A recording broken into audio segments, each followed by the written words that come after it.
The Play Action podcast is fueled by Picasso's Pizza, where every night is pizza night.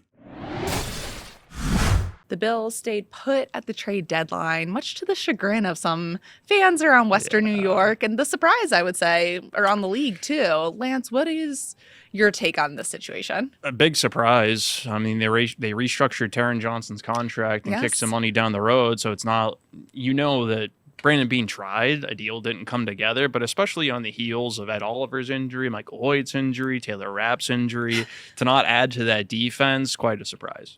I was surprised too. I remember seeing, I think it was Chris Trapazzo was tweeting out the times that Brandon Beane has done it each year of 353, 342. So I was like on my toes all day. But I think, whether this is just a vote of confidence in the team, whether other teams were unwilling to negotiate with him. This is the team they have now, and I'm a little surprised by it too, given the defense. Yeah, it's almost a vote of confidence in some of these younger players on defense who have to play bigger roles. They have to have some level of confidence in TJ Sanders coming back from his knee injury, Landon Jackson making an impact in the second half of the season, Jordan Hancock continuing to build on some of the reps that he's gotten.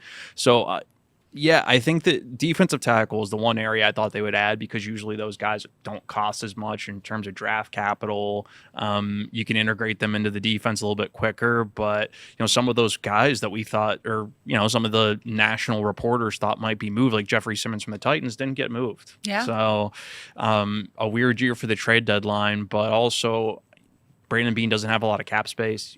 Doesn't have a lot of draft picks, so I'm sure that he was somewhat limited in what he could get done. Yeah, to your point, that was why the Taron Johnson move was so surprising to me, or the fact that it happened and then there wasn't an ensuing move, rather, was the surprise, where it was like, oh, what's Beane cooking? Yeah. And then nothing. Yeah.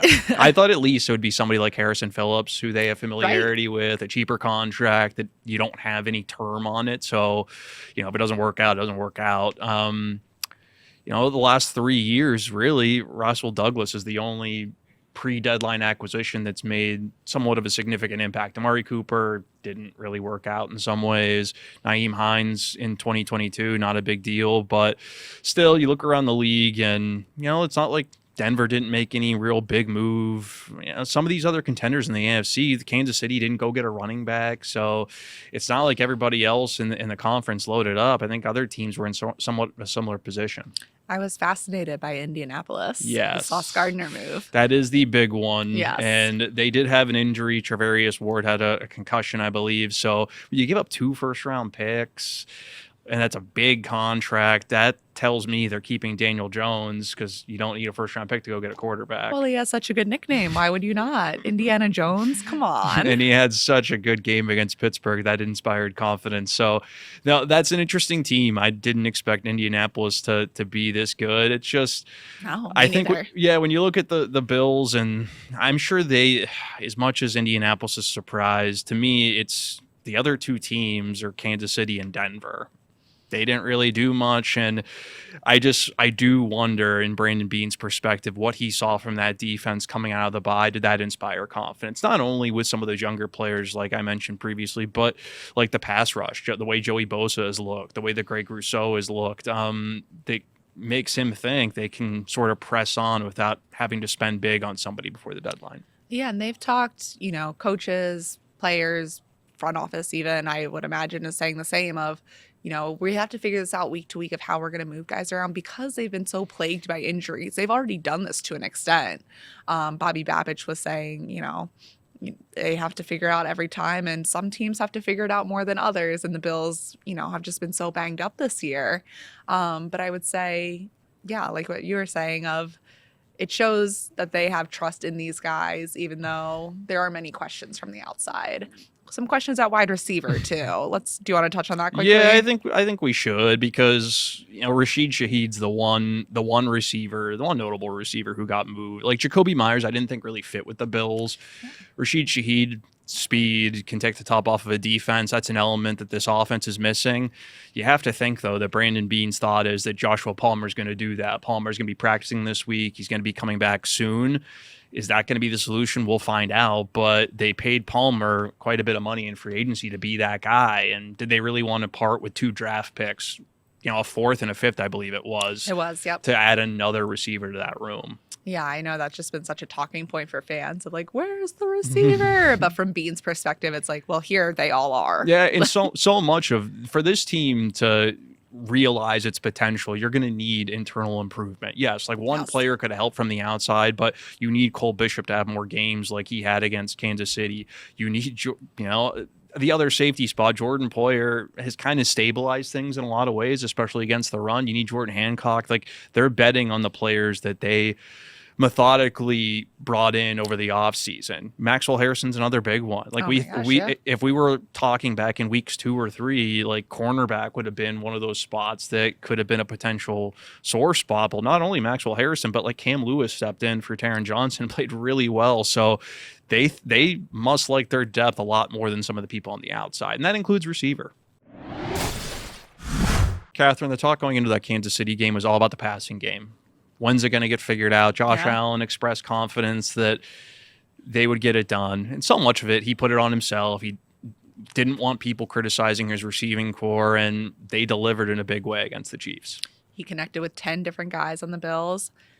Get it to Reggie. Get it to Alec Anderson. Like, let's go for 12. But in all sincerity, I think just the way he was able to spread the ball around, to get guys involved, to have Dalton Kincaid back in the passing game was so critical. And I think it showed what they're actually capable of doing moving forward is the big thing, too. Like, in a vacuum, big win over Kansas City, but the bigger takeaway for me is, can they continue to do this over other teams and into the playoffs? This team doesn't have to live on deep passes down the field. Some offenses is a big piece of it, but you just need to connect on a few of those to keep defenses honest. Josh Allen completed 3 passes of 20-plus air yards.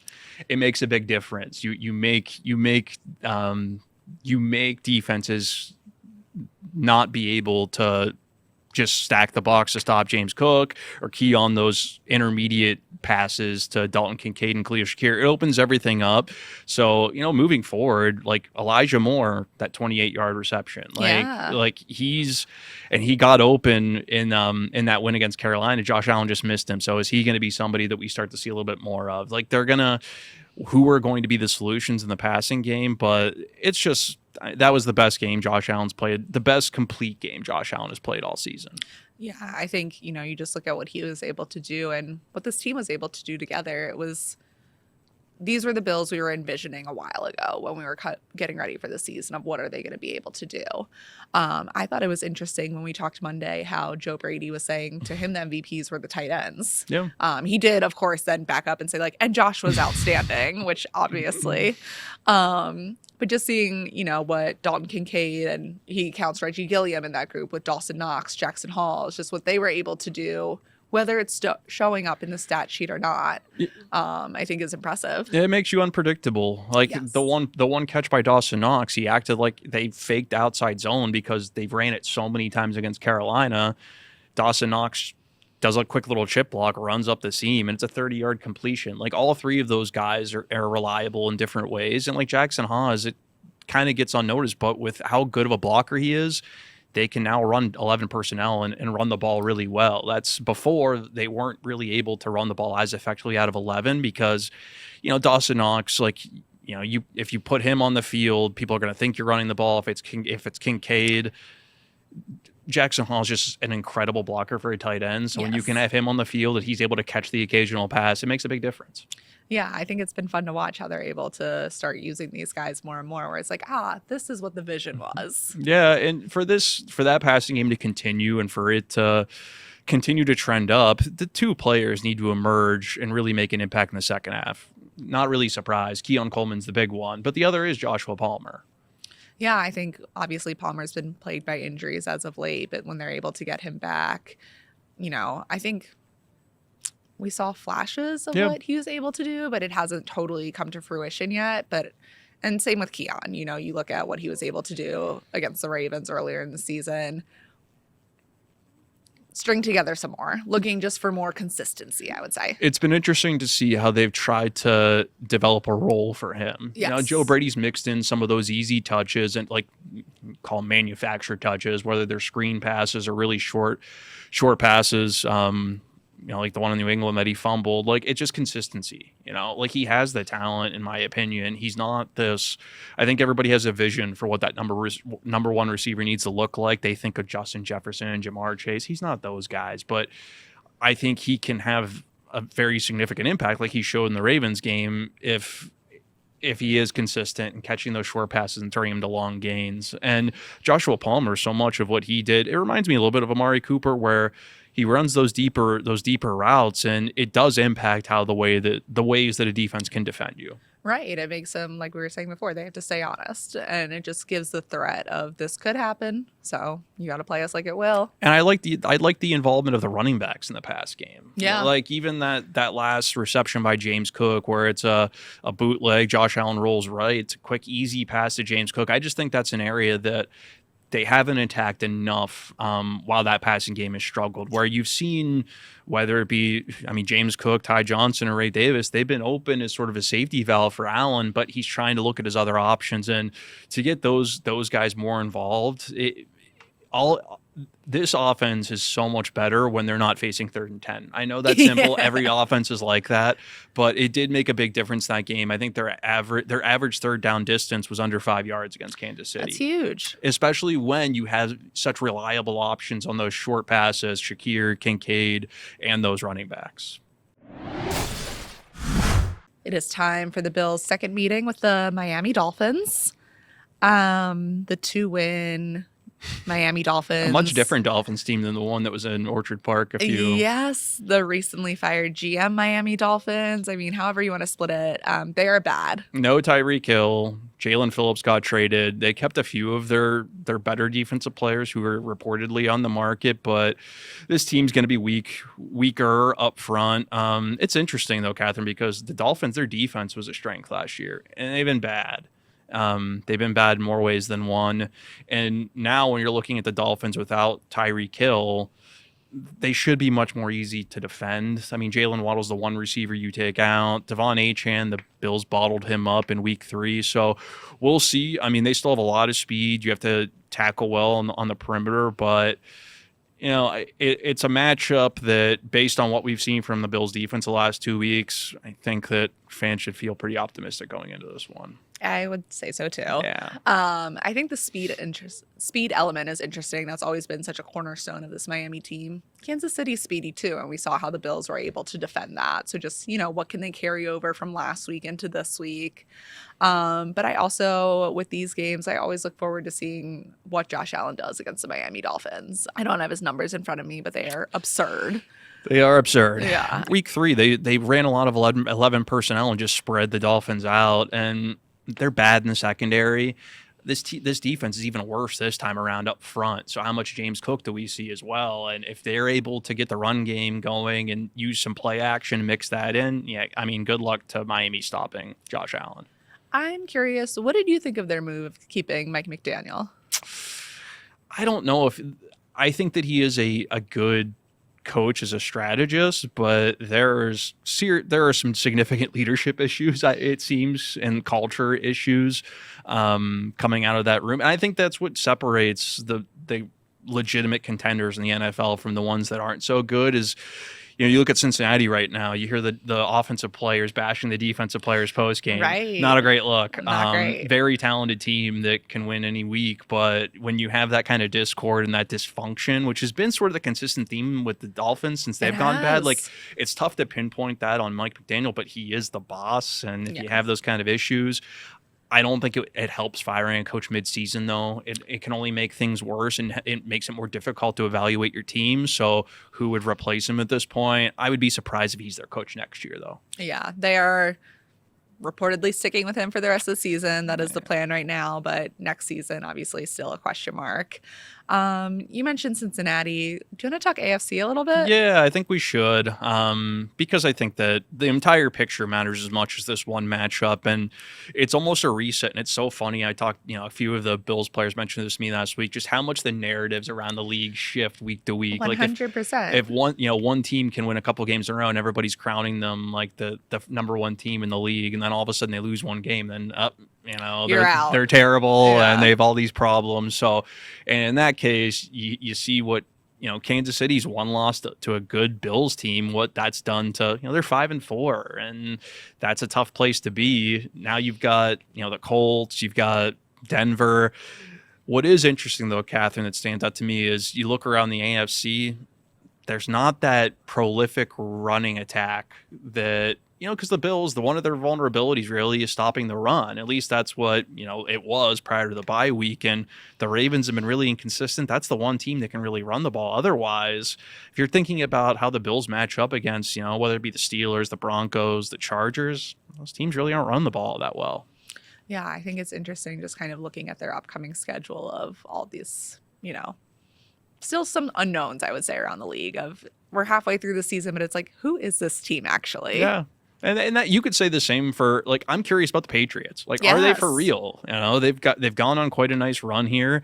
Drake May had some mistakes in that game last Sunday. Does he continue to look like, a younger version of Josh Allen, which everybody's making that comparison? So, and that game between the Bills and the Patriots is going to be huge in December. And, we know it's probably going to get flexed to prime time. I hate to jinx us, Katherine, but it seems inevitable that's going to be that overhyped game going into that week. We'll do the reverse jinx where we start planning for it now and then it'll stay on Sunday. There you go. But who's to say? Yeah, exactly. It's interesting because, again, when it comes to the trade deadline and some of the results we've seen, I think it's so easy based on the Bills' run of success the last however many years to focus in on some of the weak points and what can potentially hold them back, when the reality is, if you look around the league, Denver, yes, outstanding defense. Bo Nix has not looked the same as he did as a rookie. A lot of inconsistency. The Steelers, you got Arthur Smith, you got Aaron Rodgers. It's just very difficult for me to envision that team being like a legitimate contender. So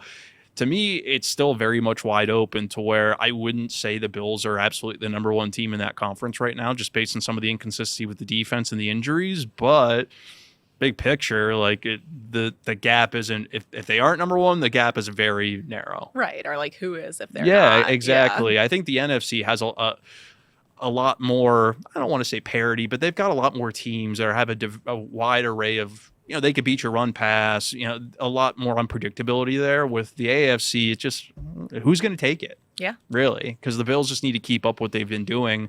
The schedule coming up, like, it's not all that easy either. I mean, look past Miami. We'll see about C.J. Stroud. I hope he's healthy, because I hate to see a really good young quarterback deal with any injury, let alone a concussion. But you got Tampa Bay, you got Houston. It doesn't, and then what? You think Pittsburgh after that? So it's not all that easy. So how are they going to respond after a big win over Kansas? Because that's an emotional win. How do they respond? Well, it starts with the Miami Dolphins. It certainly does, Katherine. We'll have you covered every step of the way. She's Katherine Fitzgerald. I'm Lance Lysowski. Thank you so much for tuning in. We'll catch you guys next week to preview the Tampa Bay game. Treat your team to the most flavorful pizza on game day at Picasso's Pizza. 4 great Western New York locations: Williamsville, West Seneca, Lancaster, and Blaisdell. Picasso's. We are Buffalo's Pizza since 1980. Order online today at picassospizza.net.